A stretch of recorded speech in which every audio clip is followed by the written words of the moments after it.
Rachel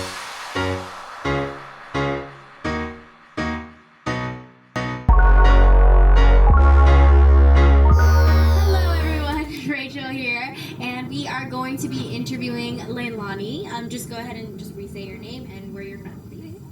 Aloha, o Leilani ko'inoa, e noho I ka aina o Washington. We've been a part of the Arizona Aloha Festival since we were 3 years old, so that's like the first time that we started dancing. And from there, my mom got more involved in helping to put on the festival and volunteer to do the different PR. She's involved in the PR side and just the different logistics. And if you have your mother involved, you know, Yes. slowly, Yes, I know about that. slowly the kids get involved. And I think when I was 12, we started doing little errands for her, and you just slowly gain more and more responsibility. But I think the festival has been a big part for me. I think hula halau on the mainland are very important for continuing on the culture, because you get to practice a lot of the culture that you would not otherwise be able to practice. And that's the same, I could say the same thing is true for the Aloha Festival, because it allows an avenue for us to work together. Back in the day, we would work on the lo'i, when we would go inside the taro plant, and we would farm the lo'i, and everyone would work together until you're all pauhana. And here, everyone works together to put on the festival. It's a 100% volunteer-run organization. So, just learning those values, even having a platform to learn those values is just really important. Yeah.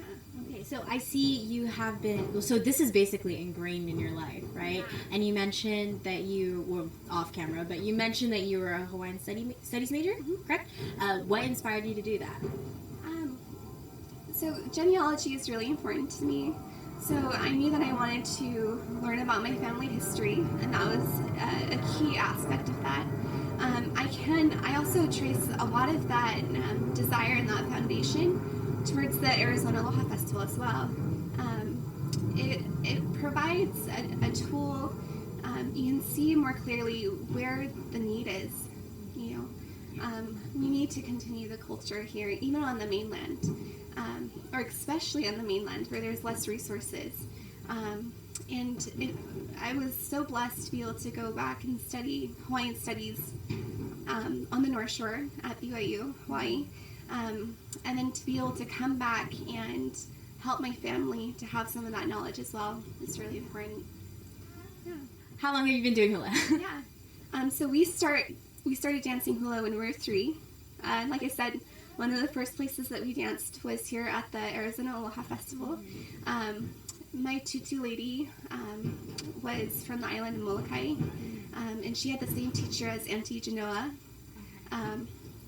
And so they've been passing on the tradition of hula dancing since then. Yeah, and it means a lot, because hula, you get to hear the language when you dance, right? You learn the basic language pieces in Maka Olelo Ka Ola. So, sorry, I'm still kind of remembering all this stuff. It's been a few years since I even graduated. But, and the language is the life. So you learn that when you're dancing hula. It takes skill and practice. So you learn the traditional, Hawaiians are very, very orderly. You think about the kapu system. You think about how orderly they are. And so when you dance hula, I think it's just one more step in learning how to be orderly and how to order your life. So I could go on and on about how important the hula is. But then also, again, even when you think about dancing hula, you're making your costume. And where do you get your materials for costume making? You have to learn about, if you make your costumes traditionally, you learn about the weaving, you learn how to make lei, and you learn all of those basic skills. I love that you have that background and everything. Do you sing in Hawaiian, or? I sing a little bit. I kind of have a cold, so Oh. I'm right now. But Okay. I do sing. Okay. And I know a few basic songs in Hawaiian. Can you sing one for us? Is it too on the fly? Yeah, so this one, it doesn't really hit my register quite right. But the song that I sing my son when he goes to sleep tonight is a pili mai. So what is it? What's the background behind that? So it's a love song. It talks about how Auhea, sorry, I'm blinking. Auhea, Leilani Auwen. So, where are you? I'm all alone. Leilani Auwen. Ku'ule o kapo. So my sweetheart of the night. Ku'ule o kapo. Po anu. So po is the nighttime. Anu is like you're feeling. Po anu. Oh, here you go. Po anu. Ho'oka'ino. So po anu ho'oka'ino. It's cold and I'm all alone. Sweetheart, my pili mai, come to me. And I ina oi. Sorry, I'm trying to think of all of this stuff. Ina oi aku au. So, if it were you and I, ike aku oka.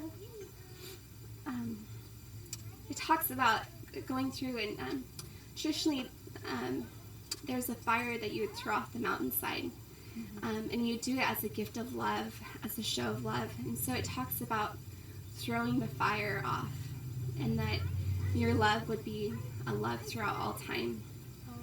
And then at the end it says, ku'ule e pili mai, so come back to me, my love.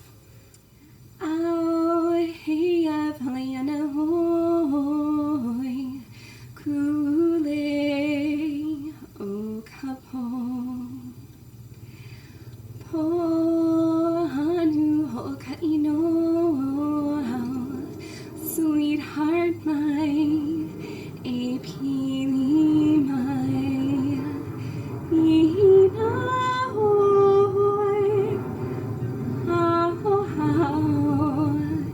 ike ahi, o makana, he makana hia, no kiloha, no nakakau, oh how, sweetheart my, e pili mai, sweetheart my, e pili mai. Yeah. Is it okay if we get him and show? Hi. Aw. Look at you. Is it nap time? A little bit. It's like, I'm hungry. Oh my gosh. Hello, Yao. Yeah. So are you teaching him Hawaiian? We do where we can. So Okay. that's one of the things I wish, and they're starting to grow more here on the mainland. There's little pockets of areas that have more Hawaiian language. But that's one of the things I wish we had more of, because, in Hawaii you have the Hawaiian immersion schools. Yeah. Which are just great. Yeah, no shoes. No shoes. Thank you so much. The way we end all of our hula life, you already know. Aloha!